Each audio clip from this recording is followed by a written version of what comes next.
சாப்பிட்டு வந்தார் வச்சுங்களேன் ஒரு ஆள். அந்த பிள்ளைக்கு பாவம் உப்புமா தவிர சமைக்க தெரியாது. அந்த வீட்டில் அப்படி தான் பழக்கி விட்டுருக்காங்க. காலையில் உப்புமா, மதியம் உப்புமா, நைட்டு உப்புமாண்டு 5 வருஷமா உப்புமா தான் அந்த வீட்டில். வடும் மாடு தவிடு இந்த மாதிரி திண்டு பாவம் நாக்கு சேர்த்து போனேன் மனுஷன். இன்னைக்கு புதுசாக ஏதாவது சாப்பிடணும்டான்னு சொல்லி வாங்கிட்டு முட்டை பிரியாணி செய்வது எப்படி ஒரு புத்தகத்தை வாங்கிட்டு வந்து கொடுத்தேன். அந்த அம்மா ஒன்றுனா முட்டையை கிள்ளி போடுது, வெங்காயத்தை போடுது, கிண்டிக்கிட்டே இருக்கு. 2 மணி நேரம் ஆகி ஒன்றும் இறக்கலை.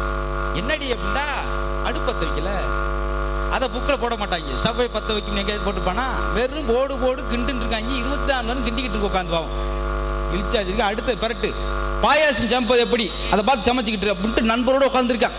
முத வேற ஐட்டம் சாப்பிட போறோம்யாண்ட சந்தோஷம் மகிழ்ச்சியில் பயங்கர சந்தோஷத்தில் உட்காந்துருக்கான். பார்த்தா திடீர்னு சத்தம் கிச்சன்ல இருந்து, பாயாசம் 1 தரம், பாயாசம் 2 தரம் ஓடி இருக்காங்க 5 பேர். என்னடி என்னாச்சு?